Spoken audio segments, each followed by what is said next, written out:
It's Kane Hodder from Friday the 13th. You are listening to Rock Video Rental.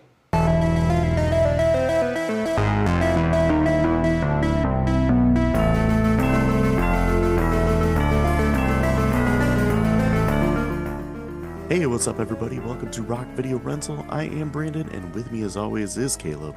And we are continuing on with Rocktober Part 6, and we're going to be talking about The Stepfather. It is from 1987 and is directed by Joseph Rubin. The plot: after murdering his entire family, a man marries a widow with a teenage daughter in another town and prepares to do it all over again. The cast, we got Terry O'Quinn as Jerry, Jill Sholin as Stephanie, Shelley Hack as Susan, Charles Lanier as um, Dr. Bondurant, and Stephen Shellin as Jim Ogilvy. For some reason, I really remember this movie. I think it might have been on TV a fair amount of times, and I remember seeing the VHS cover in rental places. And it took me a while to get around to seeing it. Then once I saw it, I was like, man, this movie really needs to be talked about more. Yeah, that's a pretty darn good movie. Yeah, and dude, I'm just gonna start off by saying Terry O'Quinn is incredible in this movie. Yeah, I like I'm trying to think. I believe there are two other roles that I can think of that come to mind. Obviously, anyone who John knows Locke. him, yes, the Lost TV show, obviously. And he played an interesting character in that. Yeah, he Um did. a little not bipolar, but like how do I want to say not Like a tweener character. yeah, not Like some kind he was controversial. kind of a dick, and then other times he was Yeah, you just thought he yeah, was great. yeah. So yeah, so he did a really good job of playing that back and forth of like, oh, do you like me? Do you not like me? Like, Mhm. but and then another one was just like a small role. Gosh, I think it was like The Rocketeer or something. Yeah. That he was in. So outside of that, I can't think of anything else. So to see him be the lead in something, and then for it to be this and him be the killer, wow, you're right. Like he just, I, I, I was creeped out, man. I was Yeah, just he like, dude, was if I ran into this guy, I'd be so weirded out. yeah, he is so good. He's so good at playing just like so normal that he's weird. Yeah. You know, did you know he's from Michigan? Oh no, I did not. Yeah, he's from Sault Ste. Marie, Okay, so way up there. that's where he Uh, gets his weirdness from. must be from being a Youper. Yep. But um, yeah, I don't know. I've seen this quite a few times. I always say it's one of the most underrated '80s horror movies, just because not a lot of people talk about it. Uh, I wouldn't necessarily call this a full-on slasher movie. It's got slasher elements, Okay. but I feel like it's more of a character study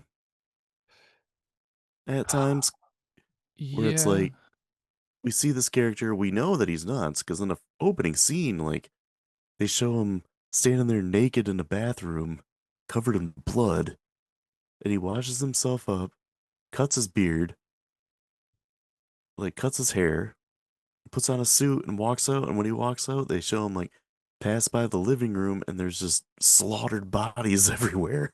Yeah. So like he's unhinged, and you're just waiting for him to snap.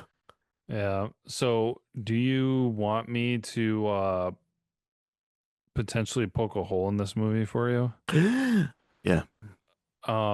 So if the sequence of events that he does at the beginning of this movie where he's just like, "Oh, I'm going to change who I am," kind of Yeah. thing, how you said he cleaned up and everything, are mimicking what he did in the at towards the end of the movie where he Hmm. went somewhere and then he changed how he looked and everything. isn't there kind of the gap in that where how would he have started his new life somewhere else if he had his beard? Like, how would he have started his relationship with like kind of communicating with Susan if he had his beard? How would he have started interviewing for his job if he had his beard? Like, he would have looked too much like the original guy that he was trying to escape being.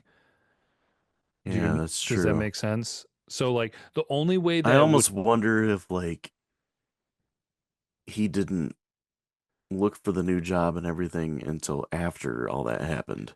yeah, After he changed his looks and well, because, but then they reinforced it because, the Jim Ogilvy hmm guy was talking with that reporter and saying how the cops figured out that he had quit his job like 1 or 2 months before he killed everybody. yeah. And so he that's how he deduced that he was going somewhere that he could travel to within like 3 hours or so that he could go somewhere and be back by the end of the day. Yeah. So he had been doing some plotting. So yeah, that I'm notorious for, finding things to poke holes in, but I thought that was kind of interesting where I was just like, as awesome as all of this stuff lines up, that is the one thing that's kind of sticking out to me where it's just like, it wouldn't have been a perfectly smooth transition that way. Yeah. So I'll get that out of the way at the beginning. So Right. Um, and it's just like, of course, the mom is completely infatuated with him, and it's like, oh, he's like the perfect guy. And the daughter, played by Jill Schoelen's just like, there's something off about this dude. yeah. I don't trust him. He's almost like too perfect. There's got to be something wrong with this guy. And um, yeah, he just gets like crazier and crazier as it goes on. It's like he gets frustrated with her because she keeps getting in trouble at school, and then she gets expelled, and it pisses him off. And it's like what he really is chasing is like the ideal American family. Mm-hmm. The house, the white picket fence, you know, Everybody's happy. Everybody gets everybody's along. happy all the time, everybody's perfect kind of thing. And he's never going to get that because people aren't perfect. Um, and anytime someone like lets him down is when he snaps and basically just like kills everybody, wants to start over. Yeah. Now I would be And kind of, that whole idea for a movie is just it's crazy. yeah. I did kind of wonder, and I don't think that they alluded to anything with it because I feel like it would have come up. But like, so essentially, the family he was with at the beginning of the movie, well, that was dead, was the first time he did that, right? hmm Okay, because I kind of figured if it had gone on longer than that, that something would have been brought up, but I didn't know if I missed something. And I think the reason he got away with it is because of the 80s. Yeah. There's no internet. Yeah. It was easier just to like disappear and change your name. Well, the thing that's crazy to me is um that he stuck around. Like, how do you not like move across the country? Exactly. He's He just just like, like went from a he just went from like Seattle to a suburb of Seattle, yeah, it's just like nuts. I mean, I which is understand. actually just Vancouver. It's a Canadian movie. I under I understand what they did in the movie to kind of justify it, where he came across a article about someplace nearby that was supposed to be like the picture perfect family Yeah. city, and so that drew him in. But still, yeah, just kind of crazy stuff. I have a question. How worthless was that character, Jim Ogilvy? Oh man, it made me mad. Yeah, like the dude was completely inept. Like, Yeah.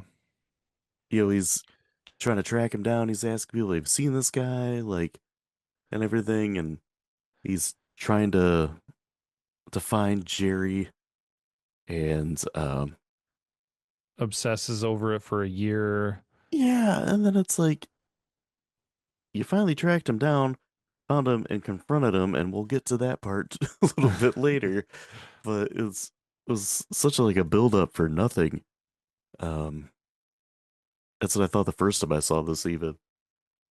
Yeah, I was really kind of hoping that I kind of anticipated that he was going to die. Like whatever, Yeah, he's not a final girl type thing, but I didn't I- like he did nothing.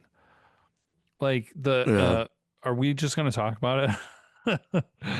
Cuz yeah, pretty much. he goes to where he's fairly certain is his house. Like Hmm. he's basically positive at that point. He walks into the house, and of course, you know that he's going to be hiding behind the door.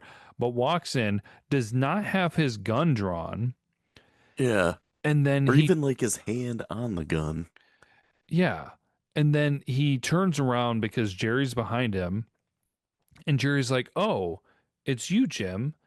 And so there's a pause, and so it's just like ta-da, you know exactly who it is, and you know what he's done, and you've been pissed off for the last year, and you're Yeah, just I mean, okay, maybe there's some realism because obviously I've never been in a situation like that. Maybe he froze.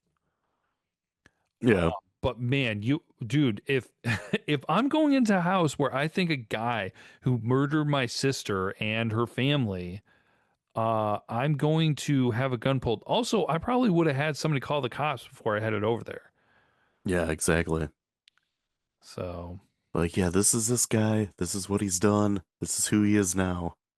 I'm going to the house. Follow me there, basically. yeah.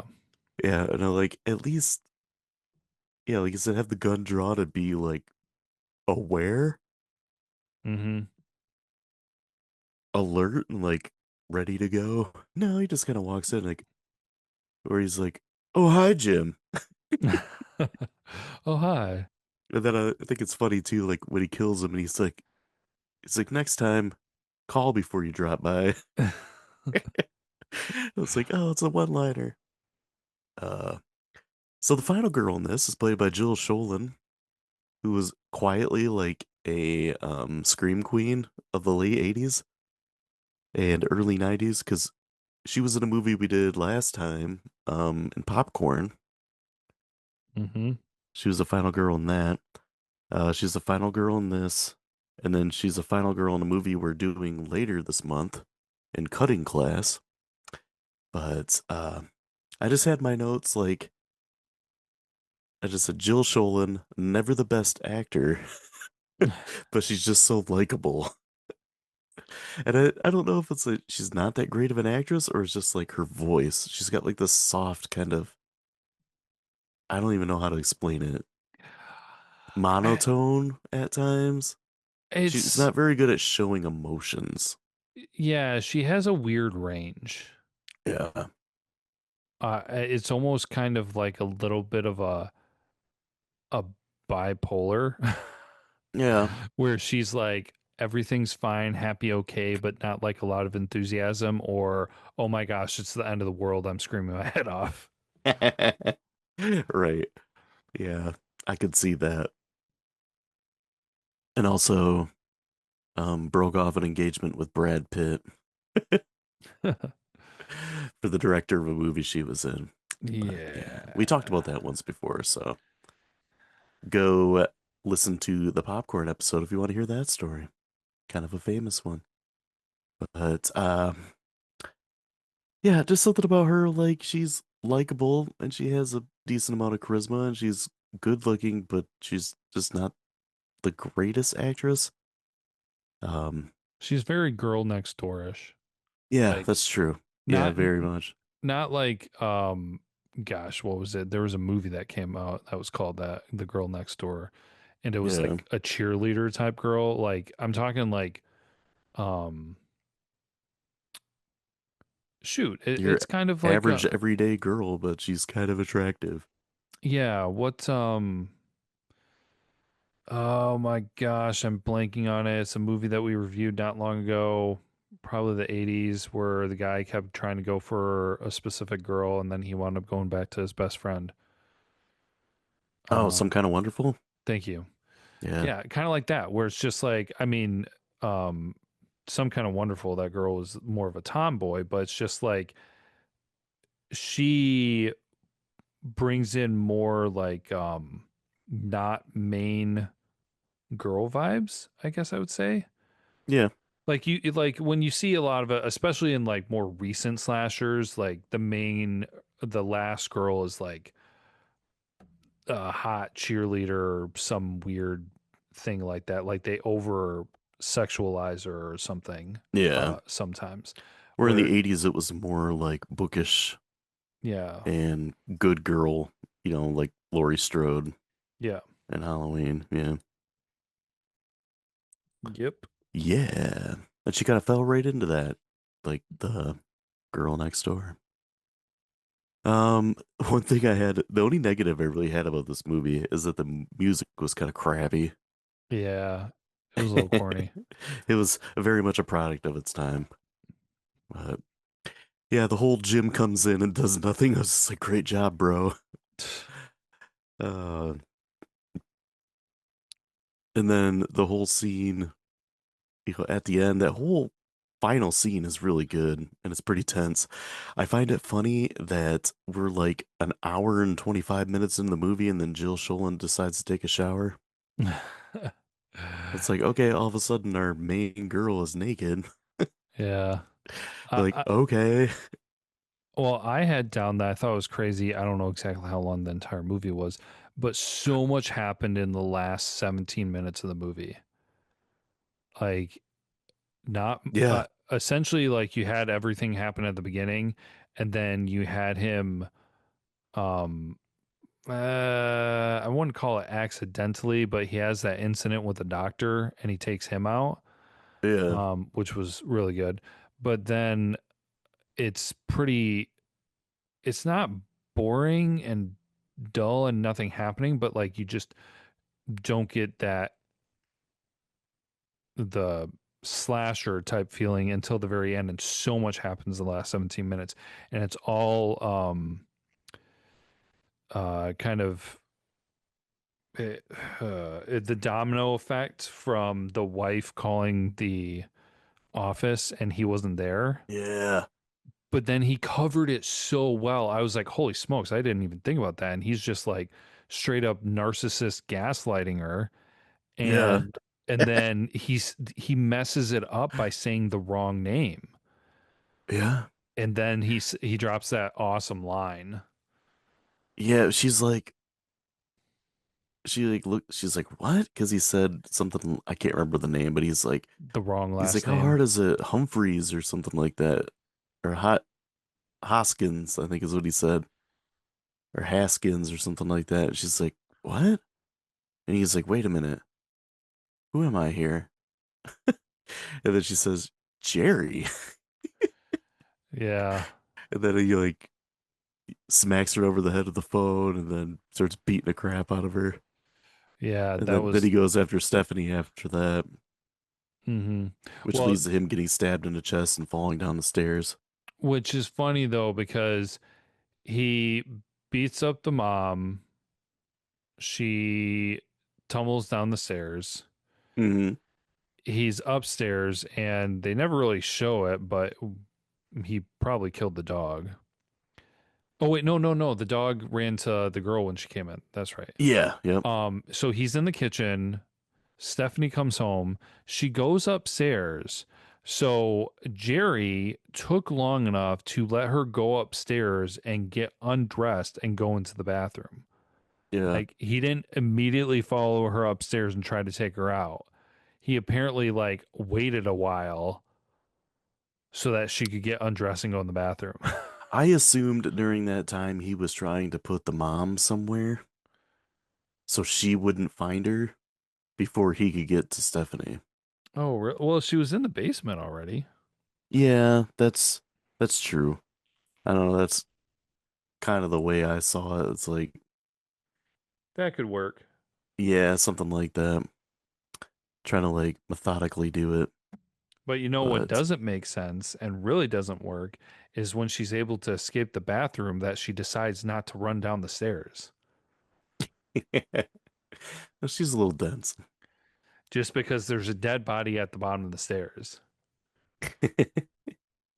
Yeah, Jim Ogilvy, that idiot. Yeah, no, there's a dead body at the bottom of the stairs, but that's more dangerous than me staying upstairs with the guy with the knife. Right? Oh God, there's blood everywhere. I'm not going anywhere near that. Maybe she's a hemophiliac.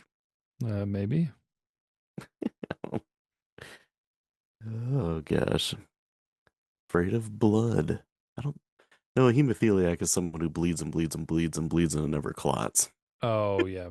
There you go. You're I'm thinking of she's just has a phobia of blood. Dude, you know what just random thought came into my head? What? What if there was a slasher movie where the killer passed out from the sight of blood? So He they're like like, stabs someone and he's like, oh, and passes out. yeah, they're like obsessed with killing, but every time there's an excessive amount of blood, they pass out.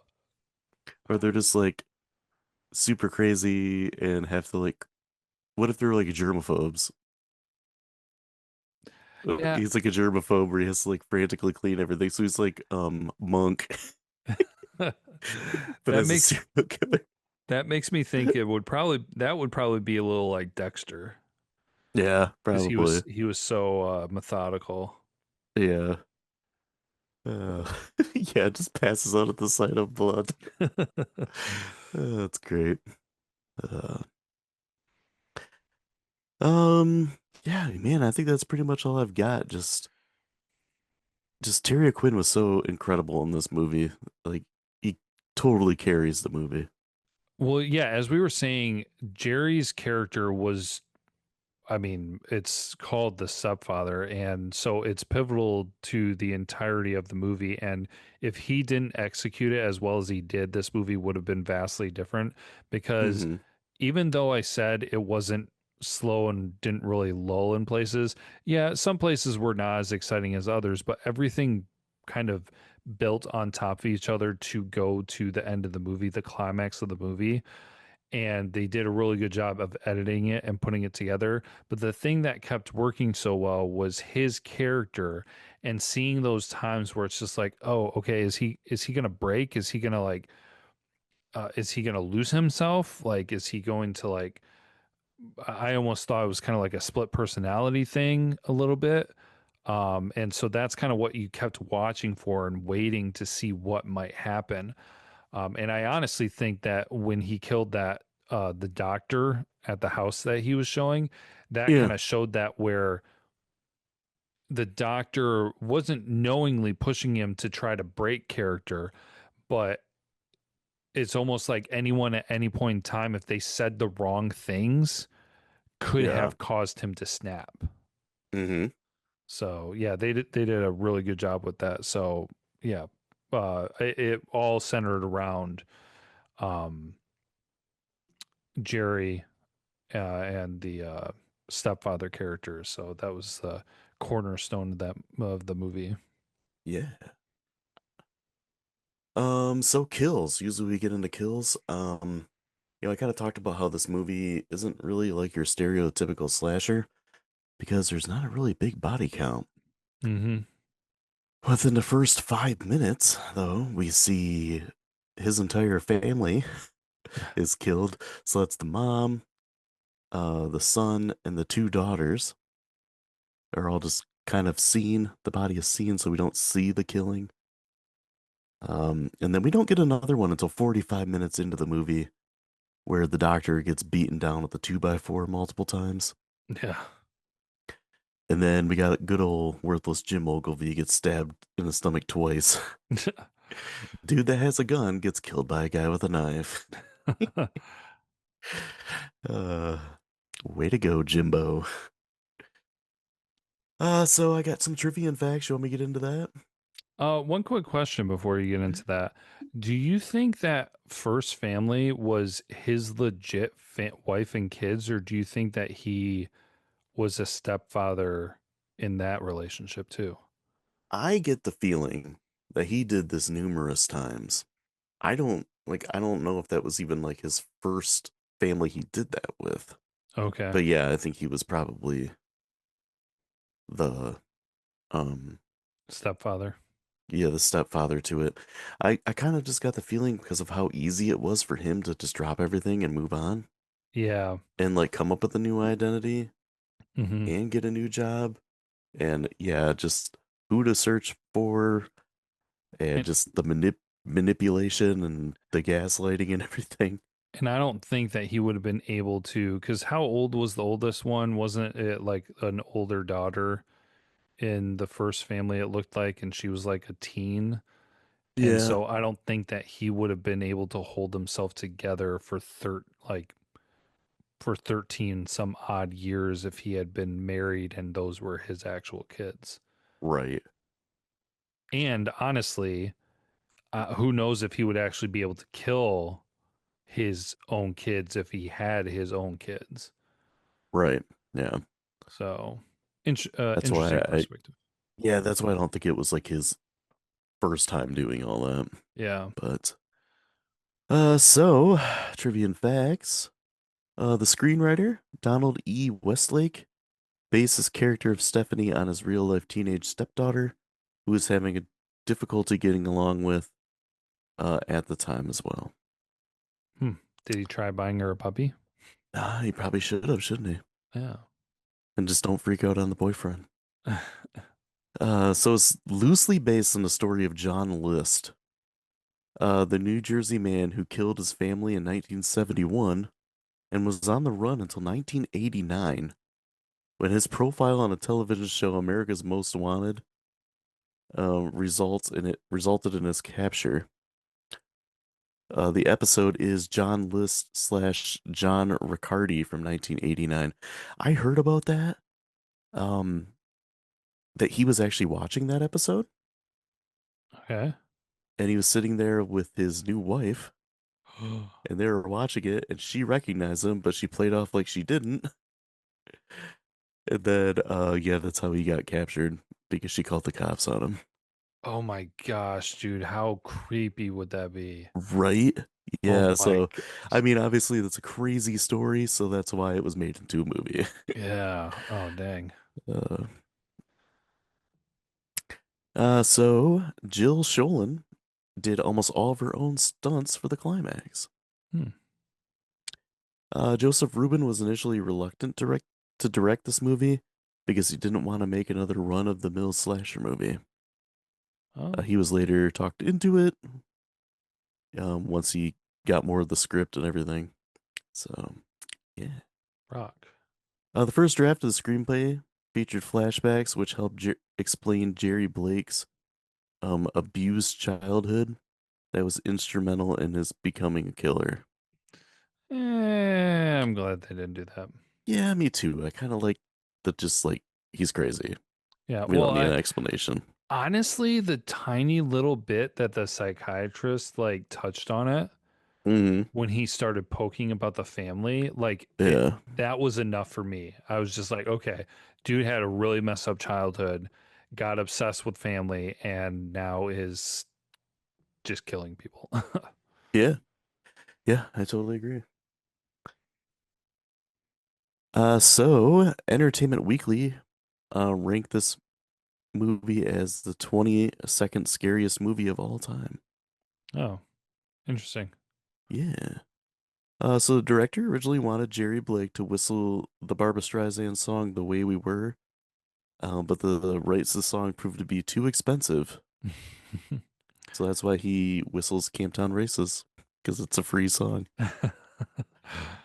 So Jill Schoelen claimed that she was so disturbed from filming the final violent act that she had recurring nightmares for about a week about being chased by Terry O'Quinn.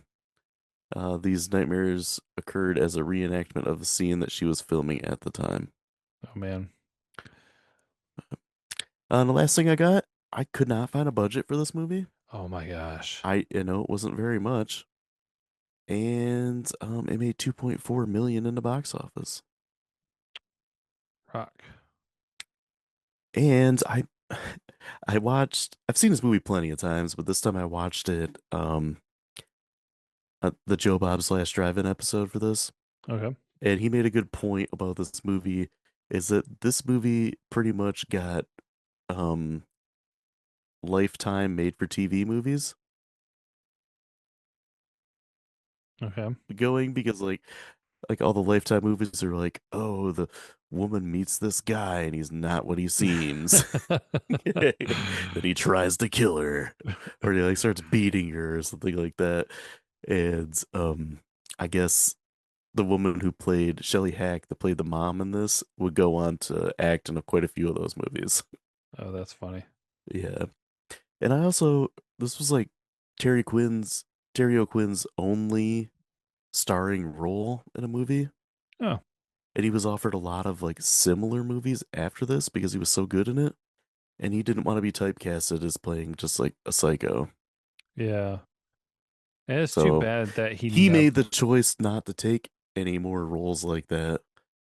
Um, and would just be like a supporting actor. Yeah, I honestly like after enough time had passed and after like his big hit with Lost and everything, I'm a little disappointed that he didn't do something because I feel like it would have been kind of cool to see him do it again. Yeah, like he's so good and menacing in this. It's almost like this is almost like a Kevin Spacey character. Yeah.